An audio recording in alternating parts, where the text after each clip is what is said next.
नमस्कार, Rajasthan top 10 news में आपका स्वागत है। आइए बात करते हैं आज की तमाम ताजा खबरों पर। उदयपुर से एक बड़ी खबर सामने आई है, जहां पर मालवी में मदरसा निर्माण के लिए आवंटित हुई जमीन के विवाद से जुड़ा ये मामला है, जिसमें भजनलाल सरकार ने मदरसे को आवंटित की गई एक जमीन का आवंटन रद्द कर दिया है। सरकार की ओर से कलेक्टर अरविंद पोसवाल को जमीन के निरस्तीकरण का पत्र मिला है। आवंटन के लिए पूर्व में गलत रिपोर्ट देने वाले कार्मिकों के खिलाफ कार्यवाही करने के निर्देश दिए गए हैं। इसी के साथ ही जमीन आवंटन रद्द करने की मांग को लेकर 2 दिन पहले मालवी कस्बा हुआ था बंद। सर्व हिंदू समाज के आह्वान पर हजारों की संख्या में लोग इकट्ठे हुए थे। वहीं हम आपको बता दें कि प्रदेश में ये मदरसे जुड़ा ऐसा मामला है, पहला ऐसा मामला है जिसमें सरकार ने मदरसे को आवंटित की गई जमीन का निरस्तीकरण किया है। पिछली गहलोत सरकार ने ये जमीन मदरसे के लिए आवंटित की थी, जिसे भजनलाल सरकार ने रद्द कर दिया।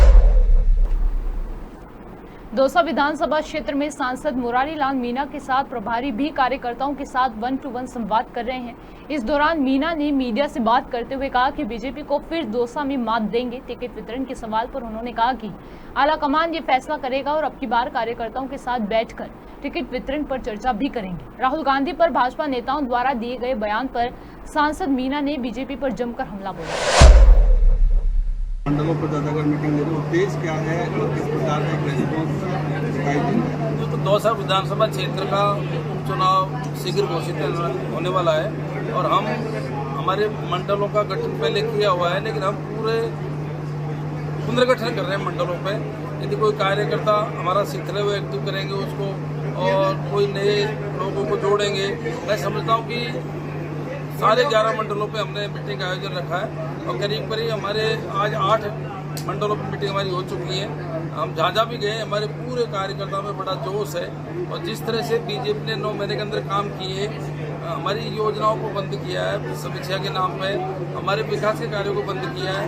हम गाँव में गए, पूरी जनता उनसे परेशान है बीजेपी की सरकार से और उसका परिणाम ये रहेगा कि आने वाला जो विधानसभा का चुनाव होगा यहाँ पे बहुत भारी मुकाबले से कांग्रेस जीतेगी और बीजेपी का हराएंगे।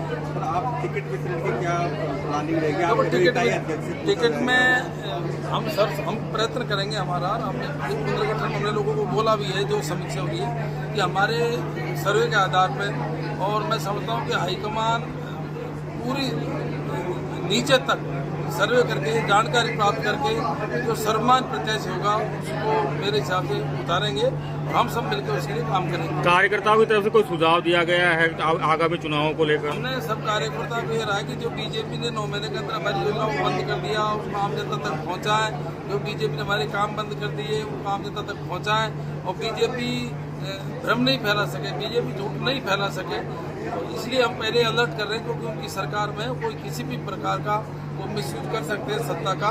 हम सब चीज़ों के लिए इन मीटिंगों में सबको सतर्क कर रहे हैं। सांसद सीपी जोशी ने कहा है कि राहुल गांधी का जो पासपोर्ट है उनको रद्द कर देना चाहिए, क्योंकि विदेशों में ऐसा है, बीजेपी ऐसी भाषा का प्रयोग करती है, वो पूरे देश में वातावरण गंदा कर रही है। मैं समझता हूँ जिस हिसाब से उनके स्टेटमेंट आ रहे हैं, उनका कोई नेता कह रहा है कि राहुल गांधी की जेल काट देनी चाहिए, कोई नेता कह रहा है राहुल गांधी आतंकवादी है, कोई क्या उनका पासपोर्ट रद्द कर देना चाहिए। और जो जिस मुद्दे को लेकर बात कर रहे हैं उस मुद्दे को बारीकी से मैंने सोचने देखा है। राहुल गांधी जी जो विदेश में गए थे, जो आरक्षण के ऊपर किसी लड़की ने पूछा था और उसमें तुम्हारे क्या सोचा था, राहुल गांधी जी ने वही भाषा का प्रयोग किया है जो बाबा साहब अम्बेडकर ने संविधान में लिख रखा है। आरक्षण विरोधी तो वास्तव में वर्तमान सरकार बीजेपी के, हमारी कांग्रेस की सरकार हमेशा आरक्षण समर्थित रही है, कमजोर तबके के पक्ष में रही है, ST SC OBC और जनरल जो गरीब है उसके पक्ष में रही है। बीजेपी के बातों को गंदा करना चाहती है, खराब करना चाहती है और मैं समझता हूँ कि जितने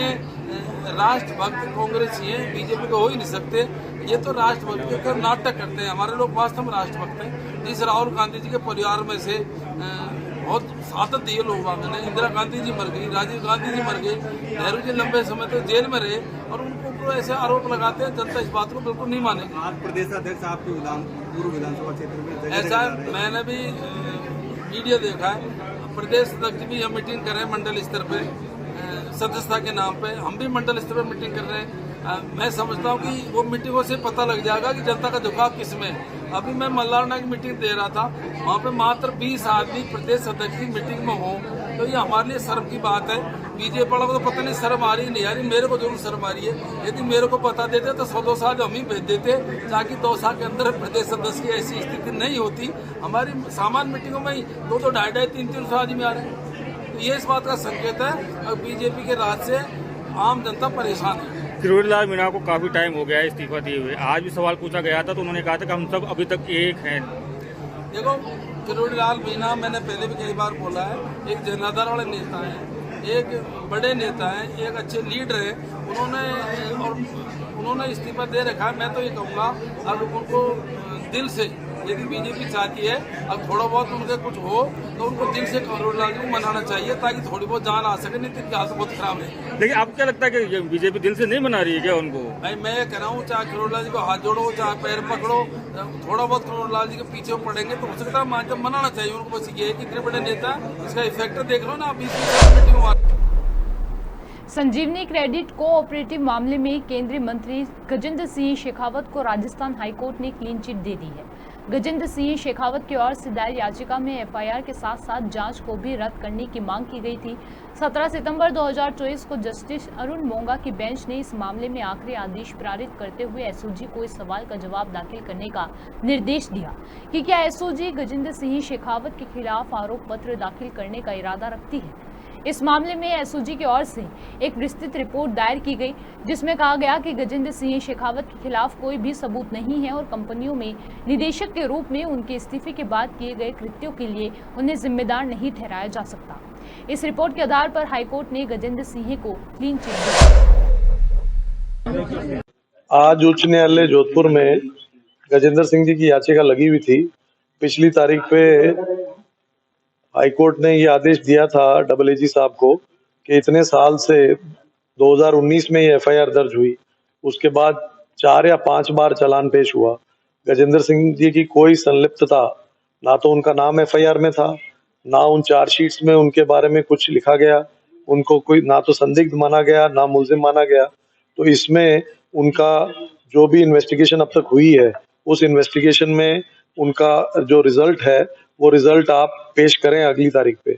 उसके लिए आज लगा हुआ था मुकदमा और AAG साहब ने आज अपनी रिपोर्ट पेश की और उसमें कहा कि गहन अनुसंधान के बाद हमने उन गजेंद्र सिंह जी की कोई संलिप्तता इस मुकदमे में नहीं पाई है और क्योंकि कोई संलिप्तता नहीं पाई गई इसलिए फिर वो याचिका हमारी ये कहते हुए निस्तारित कर दी गई कि इनको अगर एसओजी मुल्जिम ही नहीं मानती है तो उन परिस्थितियों में फिर याचिका जो है वो निस्तारित करनी आवश्यक हो जाती है।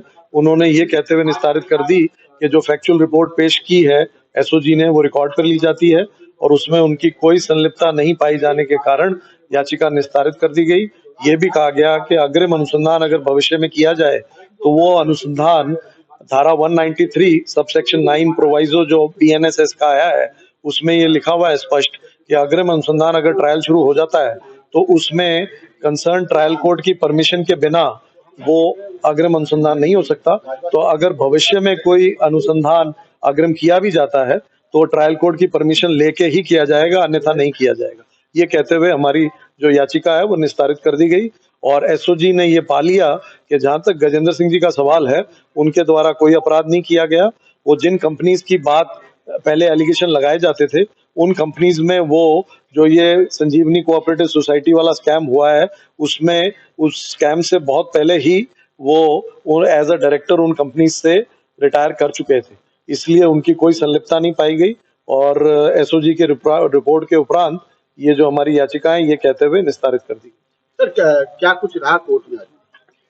कोर्ट में आज मुकदमा लगा हुआ था, हमारी याचिका लगी हुई थी जिसमें एसओजी के जो AAG साहब पेश हो रहे थे उनको पिछली तारीख पे ये कहा गया था कि आप अपनी रिपोर्ट लेके आए कि 5 साल से अनुसंधान चल रहा है, क्या इनके गजेंद्र सिंह जी के विरुद्ध कोई अपराध बनना पाया है या नहीं। तो आज की तारीख उसी के लिए नियत थी। आज वो आए, उन्होंने अपनी रिपोर्ट पेश की और उस रिपोर्ट में उन्होंने कहा कि एसओजी ने इतने साल के तफ्तीश में अनुसंधान में इनकी कोई संलिप्तता नहीं पाई है और उन्होंने ये कहते हुए रिपोर्ट जो है कोर्ट को पेश कर दी और हमारी जो याचिका है उस रिपोर्ट की लाइट में निस्तारित कर दी गई, ये कहते हुए कि अगर एसओजी कोई हमें संलिप्त नहीं मानती है तो याचिका जो है वो एक तरह से सारहीन हो जाती है और वो निस्तारित कर दी गई। उस रिपोर्ट में उन्होंने ये भी बतलाया कि जो भी एलिगेशन लगाने की प्रयास किए जा रहे थे, उन एलिगेशंस में जो कंपनीज की बात की जा रही थी, उससे गजेंद्र सिंह जी ये संजीवनी कोऑपरेटिव सोसाइटी का स्कैम जो 2019 में एफआईआर दर्ज करके इन्होंने दर्ज किया और तफ्तीश शुरू करी, उसमें उस स्कैम में जो स्कैम आया सामने, उससे कई वर्ष पूर्व वो निदेशक के पद से बहुत पहले उन कंपनी से रिटायर कर चुके थे, इसलिए उनकी कोई संलिप्तता नहीं है।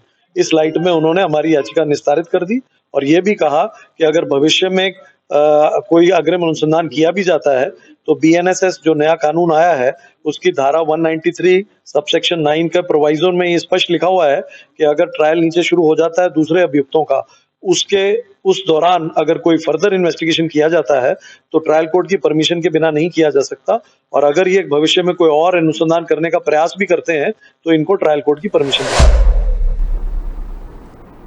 उदयपुर में एक के बाद एक तेंदुए के हमले की दहशत से लोग अभी उबर नहीं पाए थे। अब पड़ोसी जिले राजसमंद में भी तेंदुए का जबरदस्त आतंक देखने को मिला है। बुधवार को राजसमंद के बोरज का खेड़ा गांव में तेंदुए ने एक युवक को अपना शिकार बनाने का प्रयास किया। तेंदुए के हमले में पैदल अपने घर जा रहा था युवक घायल हो गया, जिसे अस्पताल में इलाज के लिए लाया गया है।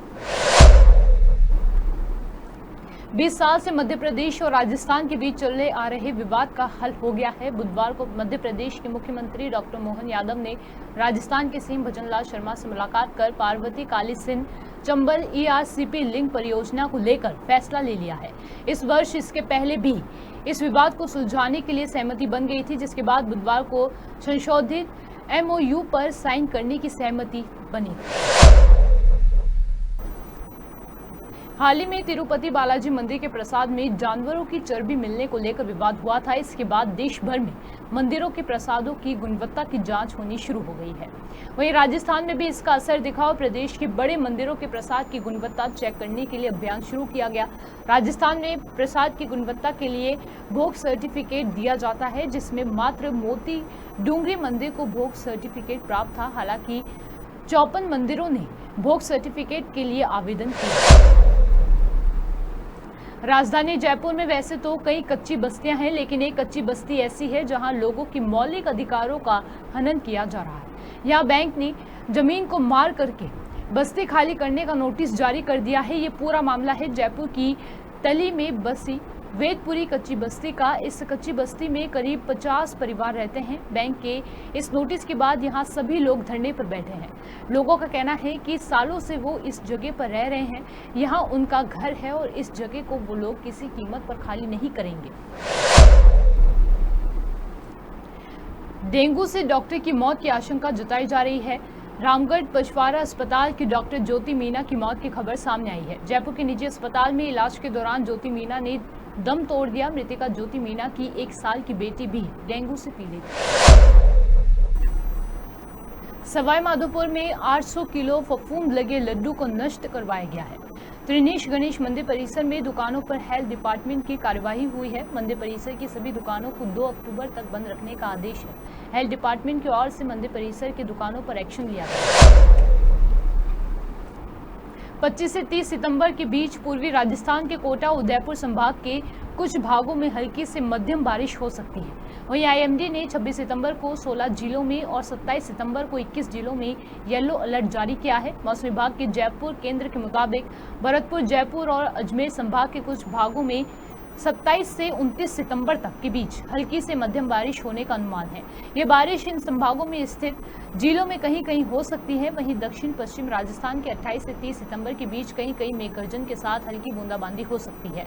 पश्चिम राजस्थान के बीकानेर, जोधपुर संभाग के अधिकांश भागों में फिलहाल मौसम शुष्क रहने की संभावना है। पिछले 24 घंटों में सबसे ज्यादा अधिकतम तापमान बीकानेर के 39.6 डिग्री सेंटीग्रेड दर्ज किया गया। वहीं दूसरे नंबर पर सबसे ज्यादा अधिकतम तापमान 48.8 डिग्री धौलपुर में दर्ज किया गया। राजस्थान टॉप 10 न्यूज में आज के लिए सिर्फ इतना ही। देखते रहिए पॉपुलर टीवी। धन्यवाद।